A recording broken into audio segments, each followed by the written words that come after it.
Morning. The Biden administration is granting temporary legal protection to nearly 500,000 Venezuelans who already have arrived in the United States. About 472,000 Venezuelan nationals who came to this country before July 31st now will be eligible for a work permit for 18 months.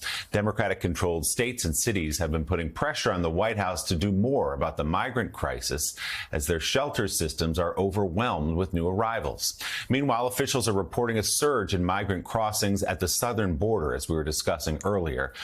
Mexico's president says about 142,000 people tried to enter the U.S. illegally in the first half of this month alone. That's on pace to hit a record high for the month. Now the White House is deploying 800 troops to help control the crossings. Joining us now, Democratic Governor of New York, Kathy Hochul, who spoke to President Biden about the issue this week. Governor, good morning. It's good to have you with us. Let's begin with the new work permits. Nearly 500,000, as I said, Venezuelan nationals now will be allowed to work. That is good news for you. Why? How do you explain that? Is it because now that they can go out and support themselves rather than being on government shelters and support? That's exactly what it is. I have been advocating for this since the summer of 2022, directly with the president in the White House, joined by Mayor Adams, Majority Leader Schumer, Senator Gillibrand, and our entire delegation of Democrats only. I want to put a caveat. The Democrats have supported this. And here's why.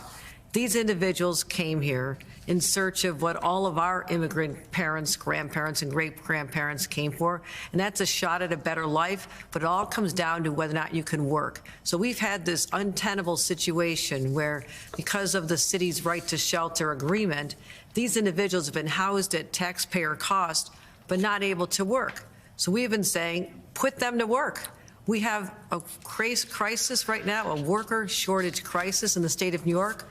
Our state's on fire, but we have over 460,000 empty jobs right now. So we have the ability to connect this, a humanitarian crisis, address that by addressing the opportunity to create work. And then I have employers all over the state of New York, Republicans, Democrats, independent, unaffiliated, who are salivating, happy to get the chance to get workers reopen some of their restaurants and hotels and the resorts and work in nursing homes and to work in hospital kitchens. So there is a demand here, but we also have to be certain that this does not lead to a pull of attracting more people, because our shelters really are at capacity right now. So I'm really grateful to the Biden administration for listening to us.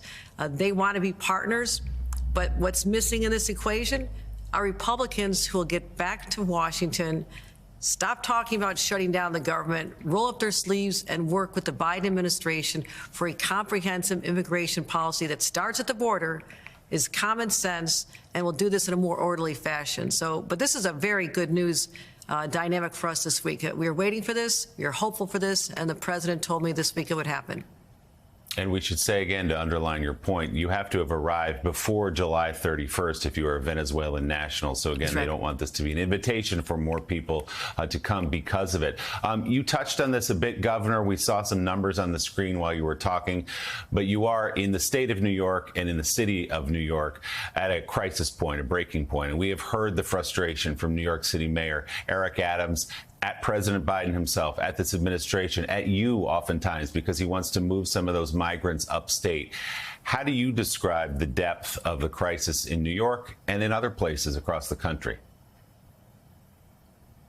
Well, it's not being distributed fairly. We should have a decompression border either in Mexico or right across the border, where decisions are based on where there's capacity, where there's space. There are many cities, many states that are not housing any of these migrants. But because New York City has had this pull, this 40-year-old right to shelter, people have come to New York City. And that's another area the mayor and I need to look at this together, and we are looking at it and trying to figure out a way that we can say this was intended to help homeless people stay off the streets, help families, but it was never intended to be an unlimited universal right and obligation to shelter the entire world. And that's the way it's been interpreted. So once that gets fixed, as well as this opportunity to get the Venezuelans to work, it should take a lot of pressure off, but we really need to stop the incoming. We're still seeing about 3,000 a week. That's absolutely unsustainable. We're working so hard, spending millions of dollars, state dollars, to build shelters to house 3,000 here, 2,000 here, 1,000 here. It's still not enough. So the word has to get out that New York has always been that place of welcoming immigrants. All of us came from somewhere, our parents did, grandparents.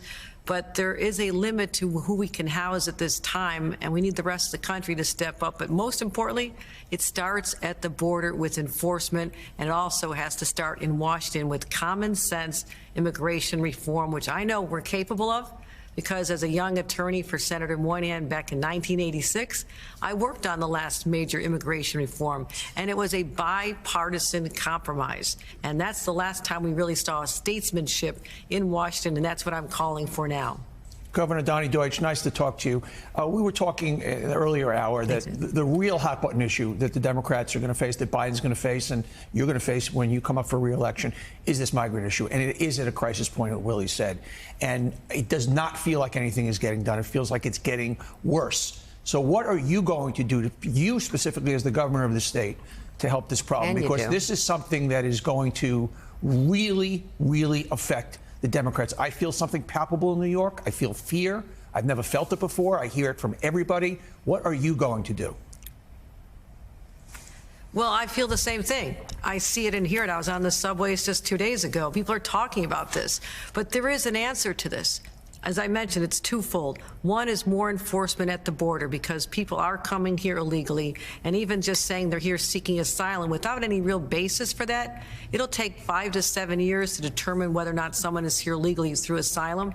And at that point, then they have to go back if they're denied. So it's a system that's broken there. But also in Washington, we need help with comprehensive immigration reform. The Republicans have to stop playing political games with this. They have to get back to work and do the right thing. But what I can do as the state is continue to support the city. We have allocated $1.7 billion this year.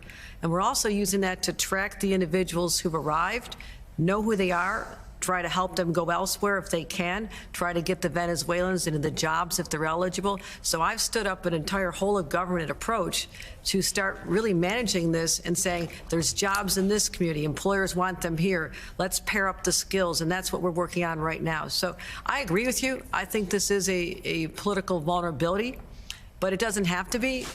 Democrats have answers, but as long as Republicans see that they can make gains with this, that they can score more points with this, then they're not willing to come to the table and actually do what Americans want, which is two parties working together to solve problems. And that shouldn't be such a radical concept.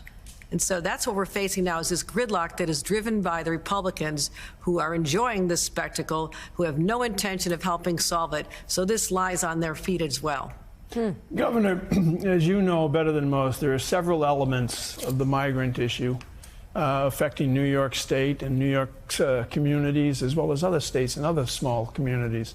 But one of the elements that could trigger really lasting damage and feelings, lingering feelings among the people that it affects, is the migrants come with children. Mm-hmm. Children have to attend school.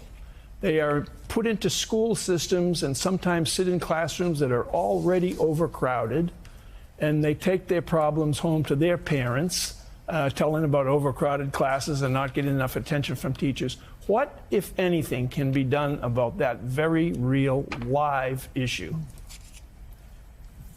I will tell you right now, the children who have arrived and have been embraced by the New York City public school system, and I credit the teachers, the administrators, the Adams administration for making this work, and also the teachers union. Michael Mulgrew has stepped up and said, these are our children. And these children are literally traumatized. What they have been through, what they have seen on this journey, is nothing that a child should ever have to experience. I'm a mother. This is personal to me. So I commend the school districts who have embraced them, and we have some upstate as well, in Albany and in upstate New York. They've been welcomed. And so it is a challenge for our system, and that's why the volume has to slow down and eventually cease. We can handle what we have now, but if it continues at the rate it is going, then there's not going to be a thoughtful answer to this, because we will have the overcrowding. It'll affect the quality of education for everyone. So that's also, as you mentioned, part of the collateral damage of a country that does not have immigration policies that are actually functioning. And the only way they can change is by Congress. And unfortunately, Republicans control the House, and they refuse to do anything. So that's the direct line from the failure in Washington to get this done and what is happening to these innocent children right now being taken care of by really dedicated teachers in New York City. Democratic Governor of New York, Kathy Hochul, thank you very much for being on the show this morning. Thank you.